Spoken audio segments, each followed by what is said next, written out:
Nagtipon-tipon sa tapat ng ICC ang mga taga-suporta ni dating Pangulong Duterte. Ang ilan sa kanila dumayo pa para sabay-sabay nilang panoorin ang confirmation hearing. Live mula sa The Hague, Netherlands, nasa frontline ng balitang yan si News 5 Vigilante, Mac Ortiz. Mac, ano bang nakikita mo dyan? Marami pa bang mga supporters? Kwentuhan mo naman kami.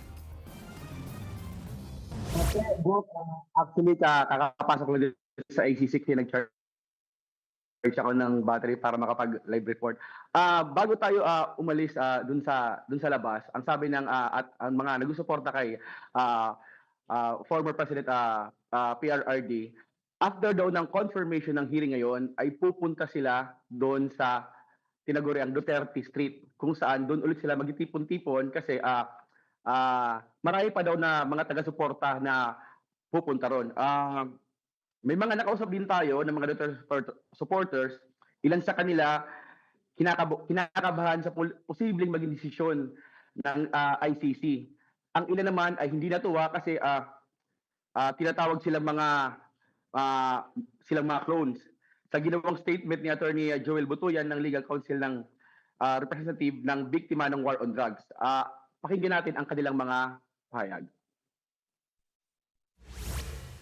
So far, masaya at the same time malungkot, pero masaya ako dahil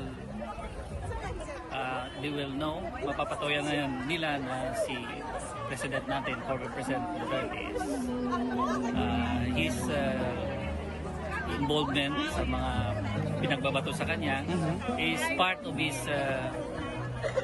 program in the government. Hopeful po kayo na mapapawalang sala? Honestly, I'm not so sure because maraming, but never know. We love Tatay Digong.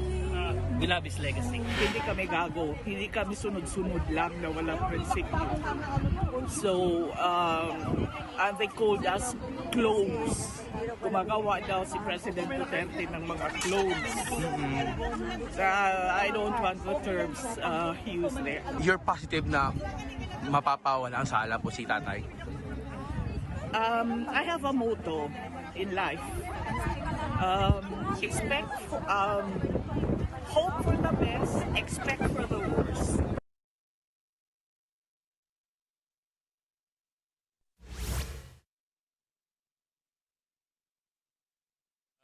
Mac, can you hear me? Yes, yes po, kasi po. Okay. So, kasi mga soundbites na pinakita mo, parang hindi ganun kasolid ang kumpiyansa ng mga pro-Duterte na mapapawalang sala ang dating Pangulo. Tama ba ang intindi ko? Hindi ganun kasolid ang kumpiyansa? Yes, Bok, parang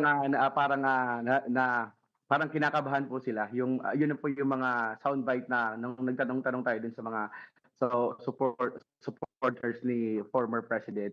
Pero hopeful pa rin po sila na kumbaga mapapawalang sala po si former President Rodrigo Roa Duterte. Bok.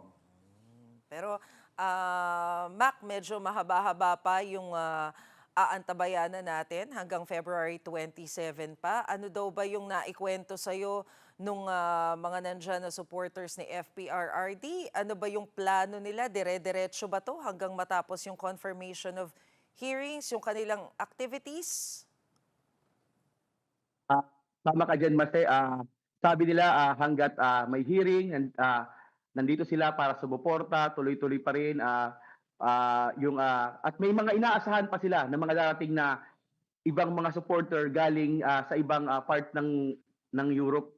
Kasi may mga dumating galing Austria, may dumating na galing United Kingdom. At ayon sa mga nakausap natin, mas marami pa raw sila habang patuloy na dinidinig ang hearing dito kay former president dito sa ICC. Yun muna latest dito sa... Yeah, I was going to ask you about that kasi parang yung sa video mo, hindi ganun karami yung mga supporters ng dating Pangulo kumpara doon sa mga nakaraang mga aktibidad ng ICC. So, meron pang mga parating.